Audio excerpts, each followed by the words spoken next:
বন্ধুরা, এটা হলো প্রিন্সেস কাট ব্লাউজ। আর এই ব্লাউজটা কি করে কাটিং করতে হয় বডি থেকে মাপ নিয়ে আজকে কিন্তু আমি সেটাই দেখিয়ে দেব। তো বডি থেকে যখন মাপ নেবেন তখন চেষ্টা করবেন আপনারা কুর্তি পরে আসার জন্য। কুর্তি পরে মাপটা নিলে সব থেকে ভালো হয়। তো এটা একটা রিকোয়েস্টেড ভিডিও ছিল। আজকে আমি বডি থেকে মাপ নিয়ে আপনাদেরকে দেখিয়ে দেবো কি করে সেই অনুসারে ডাবল কটির ব্লাউজ এবং প্রিন্সেস কাট ব্লাউজ কাটিং করতে হয়। তো আজকে দেখিয়ে দেবো প্রিন্সেস কাট ব্লাউজ, তার পরের ভিডিওতে আমি দেখিয়ে দেবো ডাবল কটরি ব্লাউজ। তাহলে এই ভিডিওটা সম্পূর্ণ অবশ্যই দেখবেন, তাহলে কিন্তু আপনাদের অনেকটা জিনিস ক্লিয়ার হয়ে যাবে। তাহলে চলুন বন্ধুরা, শুরু করা যাক। এখন আমি মাপটা নিয়ে দেখাবো, তবে যার জন্যই মাপটা নেবেন চেষ্টা করবেন উনি যেন সালোয়ার কামিজ পরে আসে, তাহলে মাপটা নিতে খুব ভালো হয়। তো প্রথমত আপার চেস্টের মাপ নিচ্ছি। দেখুন বগলের চারদিক থেকে ঘুরিয়ে আপনারা ঠিক উপরের এই জায়গা থেকে আপনারা এখান থেকে মাপটা নিন, একদম নর্মাল ভাবে রাখবেন।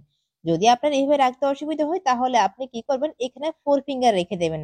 নর্মাল করে ফিতেটা রাখার পর আপনি যখন নিচ থেকে ফোর ফিঙ্গার রাখবেন ঠিক এইভাবে একদম নর্মাল করে রাখবেন, কিন্তু কোনো টাইট করে নয়। তাহলে দেখবেন যে আপনার মাপটা সঠিক হবে। এভাবে করলে কি হয়, আপনার ব্লাউজ কখনো ছোট হবে না যখন নিচে ফোর ফিঙ্গার রেখে দেবেন।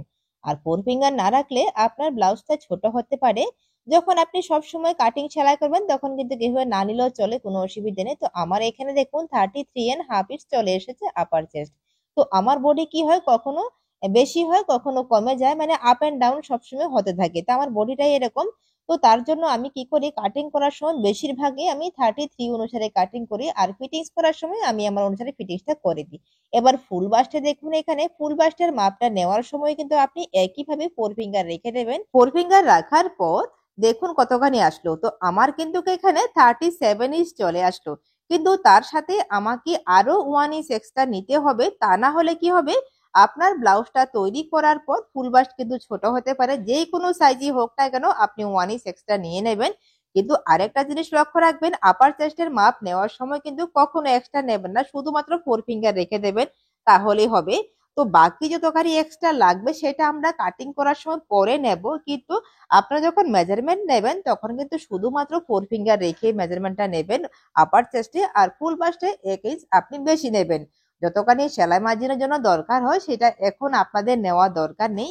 যখন ব্লাউজটা কাটিং করবেন, কাটিং করার পর যখন সেলাই করবেন তখন আপনাদেরকে সেখানে এক্সট্রা নিতে হবে। তো আরেকটা কথা বলে দিই, টোটাল যতখানি এখানে আপনি আপার চেস্ট পেলেন তার 4 ভাগের 1 ভাগ করার পর আপনি তার সাথে 2 ইঞ্চ নেবেন। কখন নেবেন, যখন ব্লাউজটা কাটিং করবেন তখন আপনি সেখানে 2 ইঞ্চ এক্সট্রা নেবেন। তার আগে যখন বডির মেজারমেন্ট আপনি নেবেন তখন কিন্তু 2 ইঞ্চ আপনাকে এক্সট্রা এখানে অ্যাড করতে হবে না, যখন কাটিং করবেন তখন আপনাকে অ্যাড করতে হবে। তো এই জিনিসটা অনেকেই বুঝতে পারেন না, ওনাদের সমস্যা হয়। তো তার জন্য আবারও বলি, আপার চেস্টের মাপটা নেওয়ার সময় আপনি ফোর ফিঙ্গার পেলেন, ফোর ফিঙ্গার রেখে যতখানি মাপ পেলেন সেটাই কিন্তু আপনার আসল আপার চেস্ট। কিন্তু তার সাথে যে লুজিংটা রাখতে হয় সেটা কিন্তু ফিটিংস করার সময় নিতে হবে, তার আগে কিন্তু আপনাকে নিতে হবে না। যতখানি পেলেন সেটাকে 4 ভাগ করুন, 4 ভাগের 1 ভাগ আপনি নেবেন। নেওয়ার পর তার সাথে টোটাল 2 ইঞ্চ নিন, বা 1.5 ইঞ্চ নিন, বা 1 ইঞ্চ নিন, যার যেমন পছন্দ হয় আপনি সেই অনুসারে সেখানে নিয়ে নেবেন। আর কোমরে কিন্তু কোনো এক্সট্রা নিতে হবে না, বিন্দু মাত্র কিন্তু কোমরে এক্সট্রা নেবেন না। কোমরে এক্সট্রা নিলে কি হয়, আপনার পেছনের দিকটা সামনের দিকে চলে আসবে, ব্লাউজের পেছনের দিকে উঠে থাকবে, দেখতে ভালো লাগবে না, ঠিক এই জায়গাতে দেখতে ভীষণ বাজে লাগে। তার জন্য কোমরে আপনি 1 সুতাও কিন্তু এক্সট্রা নেবেন না, যতখানি আপনার দরকার ঠিক ততখানি নেবেন। তো আশা করি বুঝতে পেরেছেন। আর বগলের জন্য দেখুন, এখানে মাপটা নেওয়ার সময় একেবারে নর্মাল করে আপনি বগলের মাপটা নিয়ে নেবেন। আর এখানেও যদি অসুবিধে হয় তাহলে আপনি ফোর ফিঙ্গার রেখে দিন, কোনো অসুবিধে নেই। তো আমি নিজের জন্য এখানে মাপটা নিচ্ছি বলে আপনাদেরকে দেখাতে অসুবিধে হচ্ছে, কারণ বগলটা যদি খুব বেশি টাইট হয় তাহলে ব্লাউজের শোল্ডার কিন্তু আবার পড়ে যায়। তার জন্য বগলটা পারফেক্ট হওয়া আপনার ভীষণ দরকার, আপনি ফোর ফিঙ্গার রেখে দিন নর্মালি। তাছাড়া যখন সবসময় করবেন তখন দেখবেন আর এই ধরনের সমস্যা হবে না। তাছাড়া গলার ডিপ বা গলার পাশ কি করে নিতে হয় সেটার জন্য আলাদা করে এখানে বলতে হবে না, আমি সব সময় যেভাবে ভিডিওতে বলে থাকি আপনারা সেই অনুসারে দেখে করে নেবেন। যদি আপনি আমার প্রতিনিয়ত ভিডিও দেখে থাকেন তাহলে আশা করি আপনি বুঝতে পারবেন আমি কি করে গলার ডিপটা নিয়ে থাকি। প্রতিটা ডিজাইনের উপর কিন্তু আলাদা আলাদা হয়, বোট নেকে আলাদা হয়, হাই নেকে আলাদা হয়, আর ডিপ নেকে আলাদা হয়। তো সেজন্য এখানে কিন্তু একসাথে বোঝানো সম্ভব নয়। আপনি আমার ভিডিওগুলো দেখার চেষ্টা করবেন, প্রতিটা সাইজ অনুসারে আমি যেভাবে দেখিয়ে থাকি আপনারা কিন্তু সেভাবে করার চেষ্টা করবেন, তাহলে আশা করি আপনাদের বুঝতে কোথাও অসুবিধা হবে না। তাহলে চলুন বন্ধুরা এবার কাটিংটা একটু দেখে নিই। দেখুন প্রথমত আমি পেছনের পার্ট নিচ্ছি। তো এখানে লম্বা দেখুন আপনি আপনার অনুসারে নিয়ে নেবেন। আমি কিন্তু 14 ইঞ্চি এখানে লম্বাটা নিয়ে নিলাম। তো আপনার হাইট যদি খুব বেশি হয়ে থাকে তাহলে এই সাইজের ক্ষেত্রে আপনার 15 ও হতে পারে। তো শোল্ডার এখানে 5.5 নিলাম, কারণ বেনারসি শাড়িতে কি হয় সুতো অনেক উঠে যায়, তার জন্য আমি এখানে 5.5 নিলাম। তা না হলে 5 ইঞ্চ থেকে আমি 2 সুতা বেশি নিতাম। তো এখানে সুতো উঠবে বলেই ভয়ে আমি এখানে 2 সুতা আরো বাড়িয়ে নিলাম। তো আপনার কাপড় অনুসারে কিন্তু আপনি নেবেন। আর এখানে বগলটা 5.5, আমি নর্মালি 5.5 নিয়ে থাকি, এটাকে 5.5 বরাবর করে নিলাম। এখান থেকেও 5.5 নিলাম, নিয়ে দাগটাকে আমি বরাবর মিলিয়ে দিলাম। এরপর যতখানি আপার চেস্ট আছে তার 4 ভাগের 1 ভাগ নেব। তবে আমি 33.5 পেয়েছিলাম, কিন্তু আমি 33 অনুসারে করব। তাহলে দেখুন আমি 8 ইঞ্চ থেকে 2 সুতা বেশি নিলাম, তার সাথে আরো 2 ইঞ্চ এখানে এক্সট্রা নিয়ে নিয়েছি। তো কোমরে দেখুন যতখানি আপার চেস্ট নিলাম তার থেকে আমি হাফ ইঞ্চ কমিয়ে নিচ্ছি। তো আমি দেখুন 10 ইঞ্চ থেকে 2 সুতা কম নিলাম। আর বগলের জন্য দেখুন এখানে আমি 1 ইঞ্চ দিয়ে দিচ্ছি। 1 ইঞ্চ দিয়ে কিন্তু বগলটাকে আমি মিলিয়ে দিচ্ছি। তবে আপার চেস্ট আমি একটুখানি কমিয়ে নিলাম, কেন বলুন তো? যেহেতু আমার আপার চেস্ট বরাবরই একটু কমে যায়, মাঝে মাঝে আবার বেড়ে যায়, তার জন্য আমি 33 তে করে থাকি বেশিরভাগই। তো এখানে গলার পাশ দেখুন আমি 2 ইঞ্চ থেকে 1 সুতা কম নিলাম, আর গলার বিটা উপর দিক থেকে নিলাম না, নিচ থেকে নিয়েছি। এখান থেকে 4 ইঞ্চ রাখলাম, সেলাইয়ের পর আমার 3 ইঞ্চ দরকার নিচের দিকে বেল্ট। তো তার জন্য কিন্তু আমি এখানে 4 ইঞ্চ নিচ থেকে মাপটা নিয়ে এখান থেকে দেখুন 3.5 নিলাম, কোনাকুনি ভাবে দিয়ে এটাকে আমি রাউন্ড শেপ করে দিলাম। তো আমার বরাবর এরকম নেক পছন্দ, তো তার জন্য আমি এরকমই করে থাকি। তো আপনি আপনার অনুসারে যে কোনো ডিজাইন করতে পারেন। এখান থেকে 1.5 সুতা অবশ্যই ডাউন করবেন, তাহলে দেখবেন শোল্ডার একদম চিপকে লেগে আছে আপনার বডির সাথে। এবার দেখুন নিচের কোমরের জন্য আমি 5 ইঞ্চি দিলাম, এখানে কম বেশি নিতে পারেন, তবে উপরের দিকে অবশ্যই 5.5 নিয়ে নেবেন যদি এই হাইটের আপনার ব্লাউজ হয়ে থাকে। তো সম্পূর্ণ মেজারমেন্ট কিন্তু পেছনের পাটে পেয়ে গেলাম। এবার কেটে নিচ্ছি। তবে আবারও বলে দিই, আমি আপার চেস্ট যখন মেজারমেন্ট নিয়েছিলাম বডি থেকে, তখন কিন্তু আমি পেয়েছিলাম 33.5 ইঞ্চ।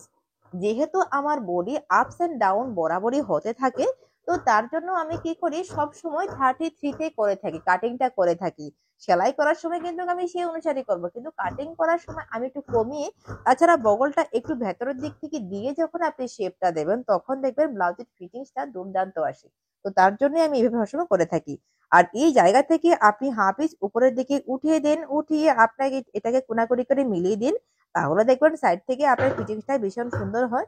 তো তার জন্য আমি এখন এইভাবে দিয়ে থেকে আগে দিতাম না। এবার এখানে কেটে রেখে দিলাম। তো এবার দেখুন হাতার পাশের জন্য এখান থেকে মাপ নিচ্ছি। তো এখান থেকে আমার 8 ইঞ্চ থেকে মোটামুটি 2 সুতার মতো বেশি আসলো। সম্পূর্ণ 2 সুতা কিন্তু হয়নি, তবু 2 সুতা রেখে দিয়েছি। তার সাথে 1 ইঞ্চ প্লাস করব, কারণ 9 ইঞ্চ থেকে আমি 2 সুতা এখানে বেশি নিচ্ছি। তো ডিপ টেকের ক্ষেত্রে আপনি এভাবে নেবেন। এবার দেখুন হাতার জন্য আমি কাপড়টাকে 4 ভাঁজ করলাম। 4 ভাঁজ করার পর আপনি আপনার অনুসারে লম্বা নেবেন। আমি টোটাল লম্বা এখানে সেলাই মার্জিন নিয়ে 10.5 করলাম, কারণ আমি 9.5 হাতার লম্বা রাখবো। তো দুদিক থেকে বরাবর করে দাগটাকে প্রথমত আমি সোজা করে নিচ্ছি। সোজা করার পর যতখানি ডাউন করার সেটা কিন্তু বলে দেব। এবার হাতার পাশটা দেখুন আমি কতখানি নিচ্ছি, 9 ইঞ্চ থেকে 2 সুতা এখানে বেশি নেব। তবে আরো একটুখানি বেশি হলেও কোনো অসুবিধা নেই, বাড়তি হলে সেটা পরে কেটে নেব। তার জন্য বরাবরই আমি একটুখানি বাড়তি রেখে দেই। তো অতখানি নেওয়ার পর এবার ডাউন করতে হবে। এখান থেকে 5 ইঞ্চ আমি ডাউন করে নিচ্ছি। অনেকে বলে 5 ইঞ্চ ডাউন করলে বেশি হবে না। আপনি একবার কাটিং এবং সেলাই করে দেখুন বাড়তি হয় কিনা। তো এখান থেকে 2.5 ইঞ্চ দিলাম শুধুমাত্র শেপটা দেওয়ার জন্য। আমি 2.5 ইঞ্চ ভেতর দিকে দিয়ে থাকি আইডিয়া দেওয়ার জন্য আপনাদের কিভাবে হতে পারে। মুহুরির জন্য নরমাল একটা শেপ দিয়ে দিলাম, ফিটিংস করার সময় যতখানি আসবে সেই অনুসারে ফিটিংসটা আমি করে দেব। তো হাতার মেজারমেন্টটা কিন্তু আমার এখানে কমপ্লিট হয়ে গেল। এবার হাতাটাও আমি কেটে নিচ্ছি।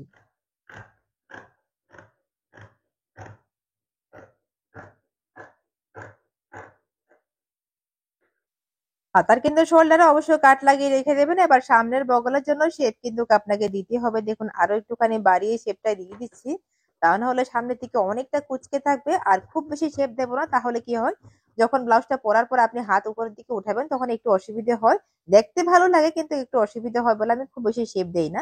এখান থেকেও 5.5 নিলাম, শোল্ডারটা পেছনে যা ছিল। এবার এটাকে কুনাকুনি করে কিন্তু আমি দেখুন এই পয়েন্টের সাথে মিলিয়ে দিলাম পেছনের পাটকে। এবার নিচের দিক থেকে আমি 1.5 ইঞ্চ এক্সট্রা নেব। আবারও বলে যদি আপনার ফুল বাস্ট একেবারে না থাকে তাহলে এখানে 1.5 ইঞ্চ নেবেন না, 1 ইঞ্চ থেকে 2 সুতা বেশি নেবেন। এটাকে কোনাকুনি করে মিলিয়ে দিলাম। এটা হলো পারফেক্ট প্রিন্সেস কাট ব্লাউজ। এবার এই অনুসারে কিন্তু আমি পেছনের পাটে সম্পূর্ণ দেখুন এই অনুসারে আমি দাগটা দিয়ে দিচ্ছি। দাগটা দেওয়ার পর পেছনের পাট আমি সরিয়ে নেব। তো এইভাবে করলে কি হয় খুব বেশি সহজ হয় এবং পারফেক্ট হয়। তো দেখুন এটা আমি সরিয়ে নিলাম। সরিয়ে নেওয়ার পর দাগগুলাকে প্রথমত ভালো করে মিলিয়ে নিচ্ছি। তাহলে আমাদের সুবিধা হবে দাগটা, বা তাছাড়া ভিডিওতে আপনাদেরকে বোঝাতে সুবিধা হবে, তার জন্য আমি এইভাবে দাগটাকে দিয়ে দিলাম। তো এখানে দাগটা কিন্তু দেওয়া আমার সম্পূর্ণ কমপ্লিট। তো এদিক থেকে আমি দেরেজ নিয়েছিলাম, তো এখান থেকে কিন্তু আমাকে দেরেজ অবশ্যই নিতে হবে। দুটো পয়েন্টকে দেখুন গোনাগুনি করে মিলিয়ে দিলাম, এটাকেও কিন্তু মিলিয়ে দিলাম।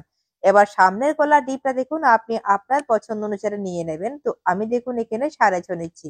তো 6.5 নিয়ে এদিক থেকে আমি আড়া নিলাম, নিচ থেকে একটুখানি ছড়িয়ে দেব। যাদের খুব বেশি ছড়ানো পছন্দ নয় তারা 2 ইঞ্চ করে দেবেন। এবার এখান থেকে আপনি কিভাবে দেবেন আপনার সামনের গলা, সেটা আপনার ব্যক্তিগত ব্যাপার। তবে আমি এখানেও কিন্তু রাউন্ড রেখে দিচ্ছি, কোনো ডিজাইন এখানে করছি না। এবার এখান থেকে বাস্ট পয়েন্ট নেব, টোটাল বাস্ট পয়েন্ট 10 ইঞ্চ নিলাম। সেলাই মার্জিন নিয়েই কিন্তু আমি 10 ইঞ্চ করলাম। দাগটাকে প্রথমত একটুখানি মিলিয়ে দিচ্ছি। তো দেখুন এভাবে মিলিয়ে দিলাম। এবার মিলিয়ে দেওয়ার পর এখান থেকে অ্যাপেক্স পয়েন্ট যতখানি আপনার ফুল বাস্ট থাকবে, যেহেতু আমি 38 ফুল বাস্ট পেয়েছিলাম, তো সেটাকে 10 দিয়ে ডিভাইড করব। 10 দিয়ে ডিভাইড করার পর দেখুন এখানে 3.8 আমার চলে আসলো। এটাই হলো আমার অ্যাপেক্স পয়েন্ট। মানে টিকেনের জন্য যেই দাগটা পড়বে সেটা হলো এই জায়গাতে। পরিস থেকে প্রায় 100 দাগ কম নিয়ে নিলে হবে। এবার এই দুটো পয়েন্টকে দেখুন এভাবে মিলিয়ে দিলাম। মিলিয়ে দেওয়ার পর এখান থেকে যে আমি নিচের দিকে আরেকটা মাপ নিচ্ছি আমি 3.25। যেহেতু এটা বেল্ট ব্লাউজের মতো হবে, 3.25 দেওয়ার পর সেলাইয়ের জন্য আপনাকে আরো হাফ নিতে হবে।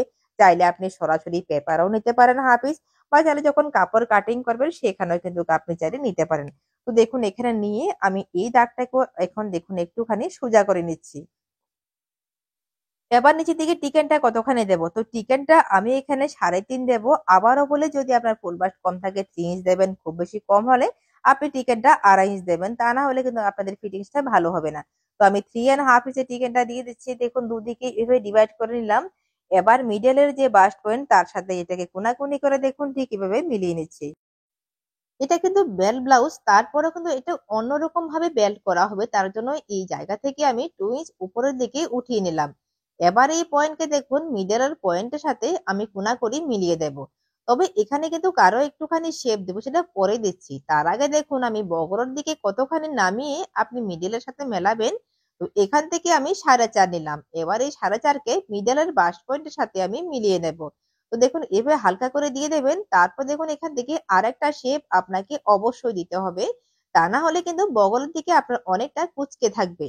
এবার উপরের দিক থেকে আরো একটুখানি দিয়ে দেবো, কারণ সেলাই করার সময় আমরা খুব বেশি শেপ দেবো না, তার জন্য কাটিং করার সময় বেশি করে শেপটা দিয়ে দিচ্ছি। এই শেপটা না দিলে কিন্তু ফিটিংসটা ভালো হয় না। এবার দেখুন বেল্টের জন্য আপনি কি করবেন, এখান থেকে 2.5 ইঞ্চ নিয়ে নিন। এবার এই দাগটাকে সোজা করুন। যতখানি আমি নিয়েছি অতখানি না নিলেও চলে, আর একটুখানি কম নিলেও কোনো অসুবিধা নেই। দেখুন এখানে আমি একটুখানি এইভাবে পাশের মেজারমেন্টটা নিলাম বেল্টের জন্য। আমার অতখানি চওড়া নিলেই হবে বেল্ট, এর থেকে বেশি কিন্তু লাগবে না। এবার দেখুন এই জায়গাতে একটুখানি আমি কমিয়ে নিচ্ছি। এখান থেকে চাইলে আপনি সরাসরি উপরের দিকে উঠিয়ে নিতে পারেন, বা পরে কিন্তু করতে পারেন। তবু আমি এখানে দেখুন 1.5 ইঞ্চ মাপটা নিলাম। নিয়ে এটাকে দেখুন তার সাথে কোনাকুনি করে ডট ডট করে দেখুন এভাবে মিলিয়ে দিলাম। তো এখানে কিন্তু আমার হয়ে গেল। বেল্টের শেপ কি করে দেবো সেটা কিন্তু আমি পরে দেখিয়ে দেবো। এখন কিন্তু আমি দেখাচ্ছি না, আগে কাটিং করব, তারপর আমি দেখিয়ে দেবো বেল্টের শেপ কি করে দেবেন। তো এখান থেকে দেখুন বেল্ট কাটিং করার সময় আমি যে হাফ ইঞ্চ সেলাইয়ের জন্য এক্সট্রা নিয়েছিলাম উপরের পয়েন্টের সাথে, সেখানে কিন্তু একটুখানি কমে গেছে। তো আমরা যখন কাপড়ে কাটিং করব সেখানে কিন্তু আবার একটুখানি বাড়িয়ে নেব।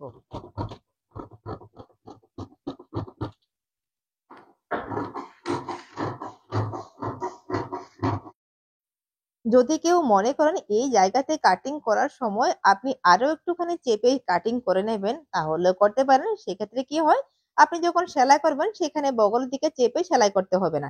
এবার বেল্টে দেখুন আপনি সরাসরি এভাবে কেটে নিন। যতখানি আপনি এক্সট্রা উঠিয়েছিলেন 1.5 ইঞ্চ, সেটা আপনি কেটে নিন। সেটা কিন্তু এখন দরকার নেই, যেহেতু এটা অন্যরকম করে বেল্ট করছি তার জন্য। যদি এটা পেছনে হুক হতো তাহলে বুঝতে একটু অন্যরকম লাগতো, দেখতেও ভীষণ ভালো লাগতো। তো আবার পেছনের হুক পছন্দ নয় বলে আমি পেছনের হুক করছি না। দেখুন এটা হলো পেছনের পার্ট সাইডে রাখলাম। আমার কিন্তু এইভাবে আসবে, যে এক্সট্রাটা আছে সেটা কিন্তু পরে নিচের দিক থেকে আমি কেটে নেব, বা উপরের দিকে উঠিয়ে নেব। তো বেল্টের মধ্যে একটুখানি হালকা শেপ দিচ্ছি, তাহলে দেখতে ভালো লাগবে। একবারে সোজা হলে দেখতে ভালো লাগবে না। তো বেল্ট দেখুন এখানে কতখানি হলো, 4 ইঞ্চ থেকে 100টা বেশি। আর মাঝখান থেকে দেখুন আমি 2.5 পেলাম, এবং সাইড থেকে কতখানি পেলাম, এখান থেকে দেখুন আমি 2.5 ইঞ্চ পেয়ে গেলাম। বেল্ট কাটিং করার পর এখান থেকে দেখুন আমি সামনের পার্টের জন্য হাফ ইঞ্চ এক্সট্রা নিয়ে নিচ্ছি। তো এটাকে দেখুন বরাবর প্রথম হাফ ইঞ্চ করে আমি মিলিয়ে নিলাম। মিলিয়ে নেওয়ার পর এটাকে চক দিয়ে দাগ দিয়ে আপনি সোজা করে নিন, তাহলে আপনার বুঝতে আরো একটু সুবিধা হবে। দাগটাকে ভালো করে মিলিয়ে নেবেন, তবে কিন্তু বাস্ট পয়েন্ট আপনি অবশ্যই দিয়ে রাখবেন।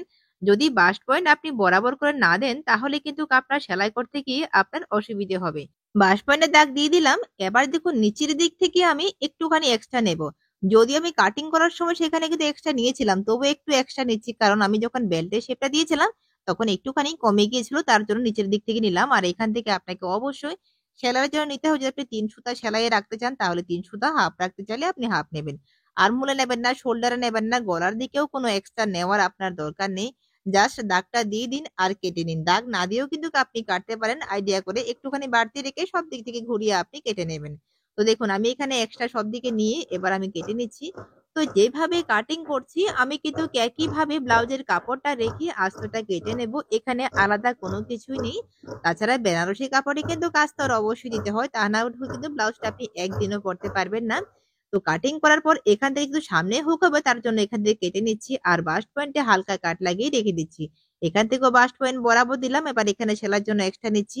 তো নিচের দিকে একটুখানি এক্সট্রা নিচ্ছি। এখানে আবার বলে এক্সট্রা নেওয়ার দরকার ছিল না, যেহেতু কাটিং করার সময় আমি সেখানে নিয়েছিলাম, কিন্তু যেহেতু বেল্টের শেপ দেওয়ার সময় একটু কমে গেছে তার জন্য নিচের দিক থেকে আমি এক্সট্রা নিলাম। বগলে কোনো এক্সট্রা নেওয়ার দরকার নেই, এটা হলো বগল। আর এই জায়গা থেকে সেলার জন্য আপনি অবশ্যই এক্সট্রা নিয়ে নেবেন, তা না হলে কিন্তু আপনার ব্লাউজটা ছোট হবে। তো দেখুন যেভাবে দাগ দিলাম সেই দাগ অনুসারে কিন্তু কেটে নিচ্ছি।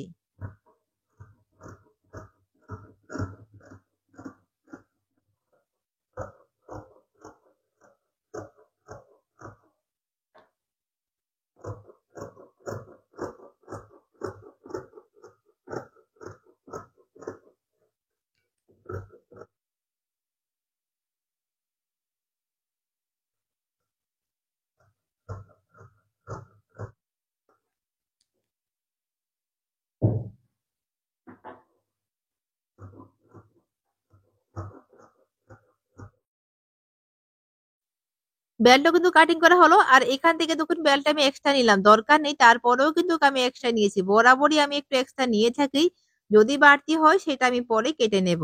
তো দেখুন এবার সম্পূর্ণ ব্লাউজের আস্তরে কিন্তু আমি কেটে নিয়েছি। যেভাবে ব্লাউজের কাপড় কেটেছিলাম একইভাবে আস্তর কেটে নিয়েছি। আর আস্তর কি করে কাটতে হয় তার ভিডিও কিন্তু আমার চ্যানেলে অলরেডি আপলোড করা আছে, যারা দেখেনি তারা অবশ্যই দেখে নেবেন। তো এখানে কোনো কাপস লাগাবো না, তার জন্য ব্লাউজের কাপড় এবং আস্তর মিলিয়ে প্রথমে সব দিকে ঘুরিয়ে সেলাই করে নেব, তারপর সম্পূর্ণ ব্লাউজটা তৈরি করব। ব্লাউজটা সেলাই করার সময় কোথায় কি করতে হবে, কোন জায়গায় লক্ষ্য রাখতে হবে সেটা আমি সেলাই করার সময় দেখিয়ে দেব। আপনারা কিন্তু সেলাইয়ের ভিডিওটা অবশ্যই দেখবেন। তো বন্ধুরা আশা করি বুঝতে পেরেছেন কিভাবে বডি থেকে মাপ নিয়ে সঠিক প্রিন্সেস কাট বেল ব্লাউজটা করতে হয়। যদি এর পরেও কোথাও কোনো অসুবিধা হয় আপনারা কমেন্টে অবশ্যই জানাবেন, আমি আবারও আপনাকে বোঝাতে চেষ্টা করব। ভালো লাগলে লাইক কমেন্ট করতে ভুলবেন না। ধন্যবাদ।